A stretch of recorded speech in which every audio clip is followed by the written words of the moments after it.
سورہ نساء کی آیت نمبر 36 کے حوالے سے ہماری گفتگو چل رہی تھی، اور آج ہم پہنچے ہیں والیتامی والمساکین۔ اللہ تبارک و تعالیٰ نے ارشاد فرمایا، یتیموں اور مسکینوں کے ساتھ حسن سلوک کرو۔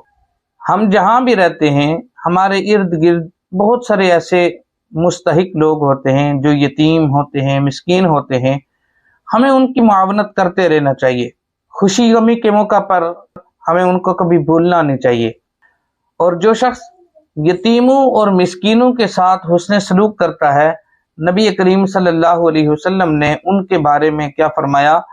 حضرت سہل بن سعد رضی اللہ تعالی عنہ سے مروی ہے، نبی کریم صلی اللہ علیہ وسلم نے ارشاد فرمایا، جو شخص یتیم کے ساتھ حسن سلوک کرتا ہے، اس کی امداد کرتا ہے، ہیلپ کرتا ہے، کل قیامت کے دن میرے ساتھ اس طرح وہ جنت میں ہوگا۔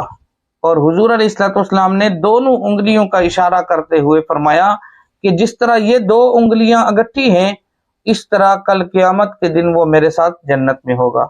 کون؟ جو یتیم کے ساتھ حسن سلوک کرتا ہے اور ان کی ہیلپ کرتا ہے۔ اور مسکین کے حوالے سے کیا فرمایا؟ نبی کریم صلی اللہ علیہ وسلم نے ارشاد فرمایا، جو مسکین کی مدد کرتا رہتا ہے، جب تک وہ مسکین کی مدد میں لگا رہتا ہے، اللہ تبارک و تعالیٰ کی بارگاہ میں وہ جہاد کر رہا ہوتا ہے۔ جہاد کرنا کوئی اتنا آسان کام نہیں ہے۔ اپنی جان پیش کر دینا، پتہ ہے کہ سامنے دشمن ہے اور ابھی دشمن کی گولی چلے گی اور انسان کی جان چلی جائے گی، اتنا بڑا کام۔ اور ادھر کہ جو آدمی یتیم اور مسکین کی ہیلپ کرتا ہے، گویا وہ جہاد کر رہا ہے۔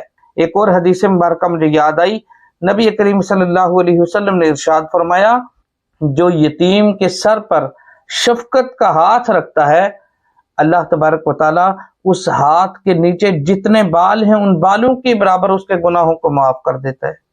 ہمیں اپنے ارد گرد ماحول میں دیکھنا چاہیے کہ کون مستحق ہے، کون یتیم ہے، کون مسکین ہے، اور ہمیں ان کی ہیلپ کرتے رہنا چاہیے۔ یقیناً یہ اللہ والوں کا شیوا ہے۔ اللہ تبارک و تعالی ہمیں عمل کرنے کی توفیق عطا فرمائے۔